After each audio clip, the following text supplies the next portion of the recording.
Hello मेरे प्यारे बच्चों, सुभागी देवी माध्यमिक विद्यालय इंटरमीडिएट कॉलेज इलाहाबाद के इस ऑनलाइन क्लास में आज कक्षा 7 के समस्त छात्र छात्राओं का मेरे तरफ से यानी इंसान अली की तरफ से आप लोगों का बहुत बहुत स्वागत है। डियर स्टूडेंट, मेरे पिछले ऑनलाइन क्लास में आप लोगों ने चैप्टर 21 21वां चैप्टर पास्ट परफेक्ट टेंस के विषय में आप लोगों ने अवलोकन किया था।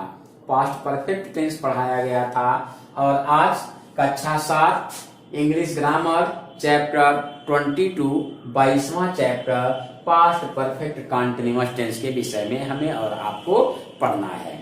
डियर स्टूडेंट, तो शुरुआत करते हैं। Past perfect continuous tense, past भूतकाल में परफेक्ट कुछ कार्य पूर्ण हो चुका हो, कंटीन्यूअस कुछ कार्य जारी हो, अर्थात पास्ट परफेक्ट कंटीन्यूअस टेंस वह है जिसमें कुछ कार्य कंप्लीट हो चुका है, कुछ कार्य पूर्ण हो चुका है और कुछ कार्य अभी जारी है। यानी भूतकाल में कार्य शुरू हुआ, कुछ कार्य कंप्लीट हुआ और भूतकाल में ही कुछ कार्य अभी जारी भी हो रहा हो, कार्य भी हो रहा हो, उसी को हम कहते हैं past perfect continuous tense. Past perfect continuous tense से यह ज्ञात होता है कि कार्य कुछ समय पहले भूतकाल में होता आ रहा है और समाप्त अभी नहीं हुआ। तो इस काल के हिंदी वाक्यों के अंत में देखिए किसी न किसी समय का द्योतक जरूर रहेगा, तभी पता चलेगा कि हाँ कुछ कार्य कंप्लीट है। किसी समय से किसी समय तक होता आ रहा था, यानी जब इसके पहचान में आप लोग जाएंगे तो पहचान वही है जो रहा था, रही थी, रहे थे। पहचान सेम है आपका पास्ट कंटीन्यूअस टेंस का, लेकिन अंत में किसी समय से, यहां बीच में किसी समय से अवश्य रहेगा, समय का द्योतक अवश्य रहेगा, तभी वह परफेक्ट कंटीन्यूअस कहलाएगा। तो डियर स्टूडेंट, आइए हम इसके स्ट्रक्चर के विषय में चलते हैं, संरचना के विषय में चलते हैं। Past continuous tense, affirmative sentence.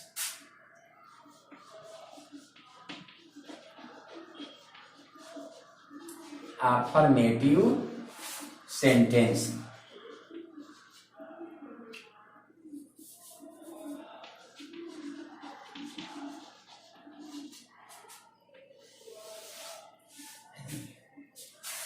आइए हम नियम के विषय में, फार्मूला इसका क्या है,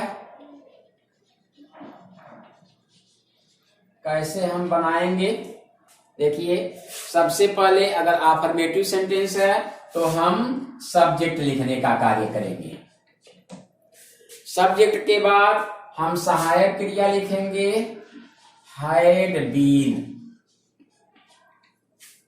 सब्जेक्ट लिखने के बाद अफर्मेटिव सेंटेंस के हम सहायक क्रिया लिखेंगे, हैड बीन। उसके बाद हम वर्ब की प्रेजेंट पार्टिसिपल फॉर्म जोड़ेंगे, यानी क्रिया के फर्स्ट फॉर्म में आईएनजी जोड़ने का कार्य करेंगे।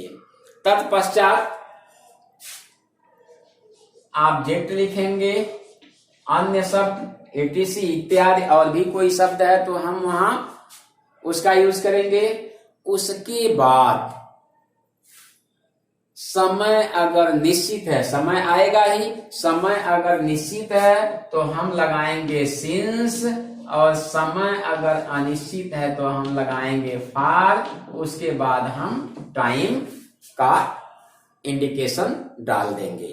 तो सबसे पहले हम सब्जेक्ट लिखे, सब्जेक्ट के बाद सहायक क्रिया हैड बीन लिखे, हैड बीन के बाद वर्ब की प्रेजेंट पार्टिसिपल का यूज किया, फिर ऑब्जेक्ट का यूज किया, फिर अन्य शब्द अगर हैं तो उनका यूज किया, फिर समय निश्चित है जैसे 2 बजे से समय निश्चित है, शनिवार से समय निश्चित है, 1995 से समय निश्चित है, 10 जुलाई से समय निश्चित है।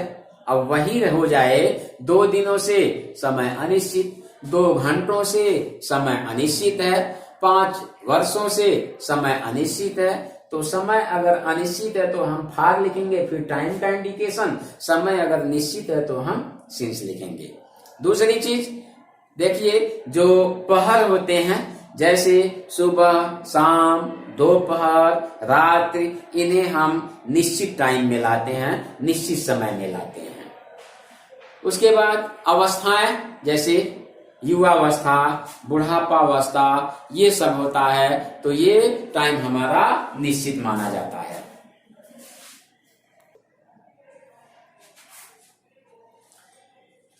देखिए, यह अफर्मेटिव सेंटेंस को बनाने का नियम है। फॉर एग्जाम्पल,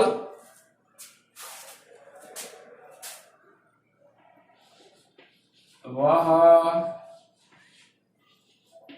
मुझे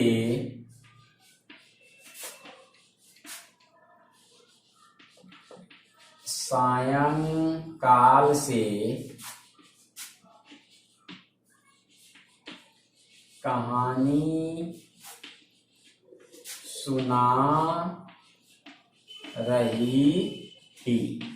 देखिए, वाक्य के अंत में रहा था, रहे थे, रही थी आया और दूसरे सायंकाल यहाँ टाइम का इंडिकेशन दे दिया।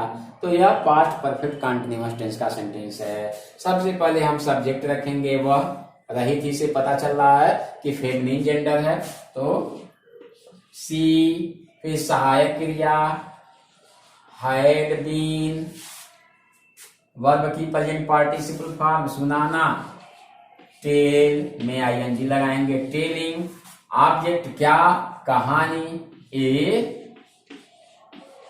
Story, she had been telling me a story, फिर टाइम सायंकाल फिक्स है, निश्चित है, तो यहां लिखेंगे सिंस इवनिंग।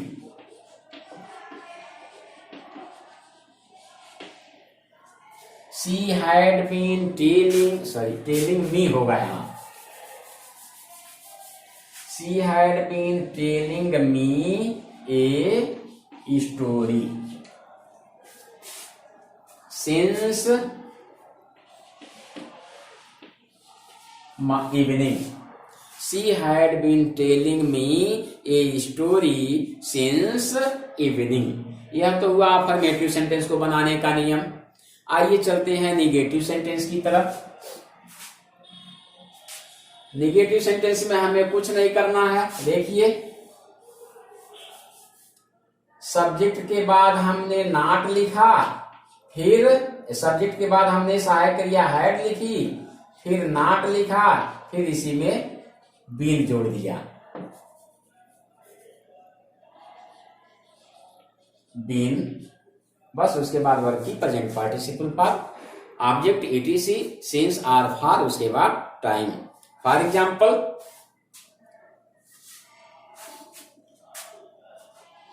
वे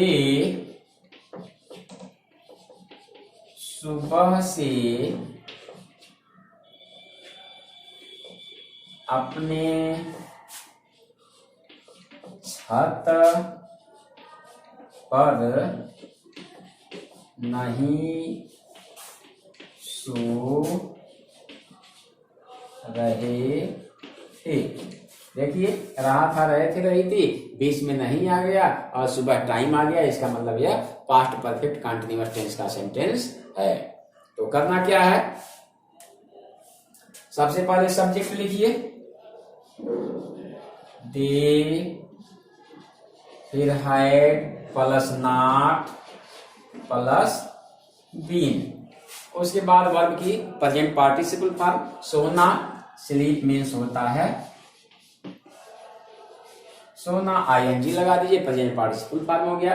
तो they had not been sleeping, कहां पर, ऑन देयर, रूफ मीन्स छत होता है, तो they had not been sleeping there, roof or terrace भी होता है, TERRACE होता है, रूफ होता है। तो they had not been sleeping on there terrace, कब से, सुबह से, तो सिंस मॉर्निंग। तो इस तरह से हम पास्ट परफेक्ट कॉन्टिन्यूअस टेंस के नेगेटिव सेंटेंस को बनाने का कार्य करेंगे। अब आते हैं इंट्रोगेटिव।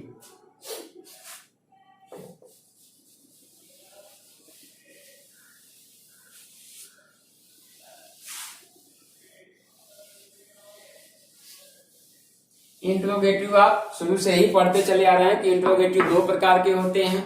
एक तो होता है ऐसे हिंदी के प्रश्नवाचक वाक्य जिनकी शुरुआत क्या से होती है, दूसरा ऐसे जिनकी शुरुआत सब्जेक्ट से और बीच में कहीं इंट्रोगेटिव वर्ड आता है। तो ऐसे सेंटेंसों को बनाने का नियम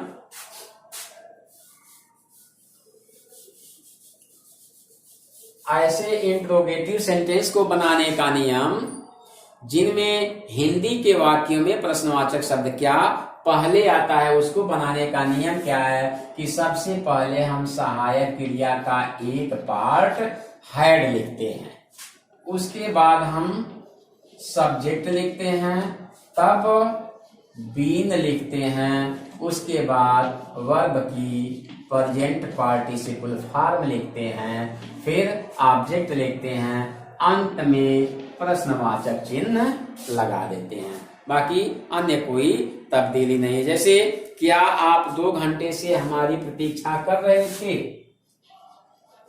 क्या आप 2 घंटे से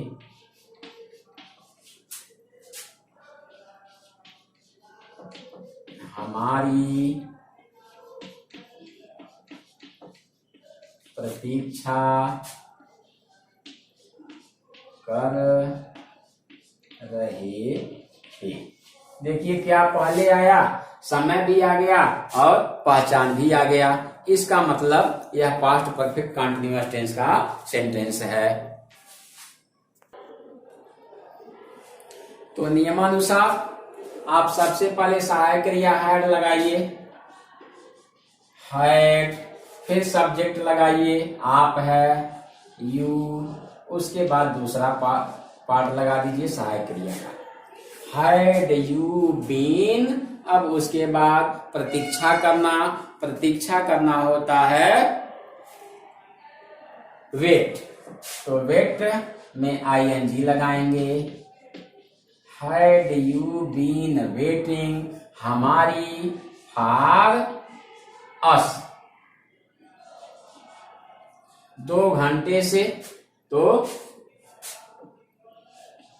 for 2 hours, had you been waiting for us for 2 hours। देखिए ये फॉर हमारे लिए है इसलिए फॉर लगा और यह फॉर टाइम के लिए है। तो ऐसे सेंटेंसों को बनाने के लिए जिनकी शुरुआत प्रश्नवाचक शब्द क्या से होती है, अब ऐसे सेंटेंस जिनकी बीच में कहीं प्रश्नवाचक शब्द आए तो उसमें हम क्या करेंगे, क्वेश्चन वर्ड पहले जोड़ देते हैं। एग्जाम्पल के तौर पे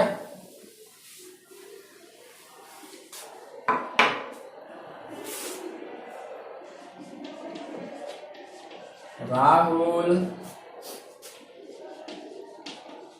2 बजे से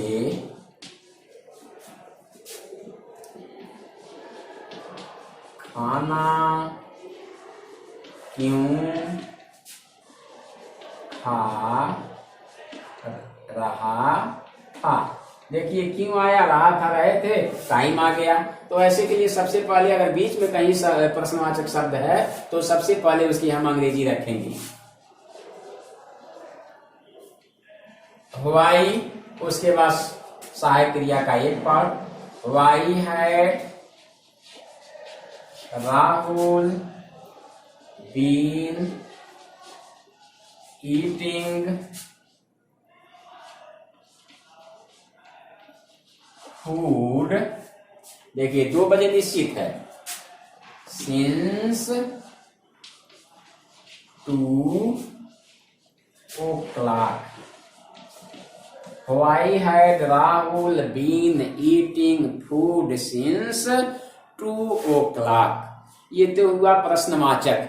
अब कहीं कहीं आपको प्रश्नवाचक और नकारात्मक भी मिल सकते हैं, तो ऐसे प्रश्नवाचक नकारात्मक जिनमें प्रश्नवाचक शब्द क्या पहले हो और बीच में निगेटिव हो, तो उसमें ज्यादा तब्दीली करने की आवश्यकता नहीं है। सबसे पहले हम सहायक क्रिया हैड लिख देंगे, उसके बाद सब्जेक्ट, और सब्जेक्ट के बाद हम नॉट जोड़ देंगे।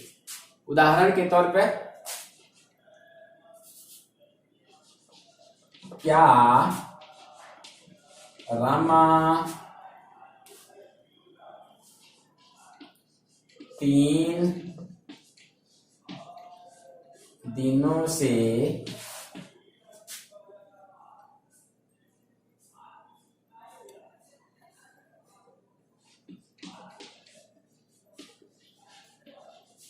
गोरखपुर नहीं जा रही थी। ऐसे अगर कहीं आ जाए, क्या पहले है, समय भी दिया है, नहीं भी दिया है, पहचान भी दिया है, तो सबसे पहले ऐसे सेंटेंसों के लिए हम सहायक क्रिया का एक पार्ट लिख लेते हैं। हैड सब्जेक्ट, उसके बाद नॉट, फिर बीन। तो had Rama not been verb में की present participle form, going to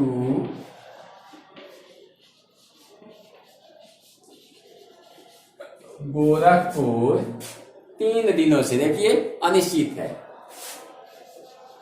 for 3 days हो गया। Had Rama not been going to Gorakhpur for 3 days। अब इसमें प्रश्नवाचक बीच में आए, रमा 3 दिनों से गोरखपुर क्यों नहीं जा रही थी, तो हमें प्रश्नवाचक शब्द की अंग्रेजी पहले लिख देनी है, वाई लिख देंगे और यहाँ हैड लिख देंगे। इस तरह से हम पास्ट परफेक्ट कंटीन्यूअस टेंस के सेंटेंसों को हिंदी से अंग्रेजी में अनुवाद बनाते हैं। तो डियर स्टूडेंट, आई होप कि आपको पास्ट परफेक्ट कंटीन्यूअस टेंस समझ में आया होगा। अगर किंचित कोई दिक्कत होगी तो आप निसंदेह हमसे कांटेक्ट करेंगे। Thank you.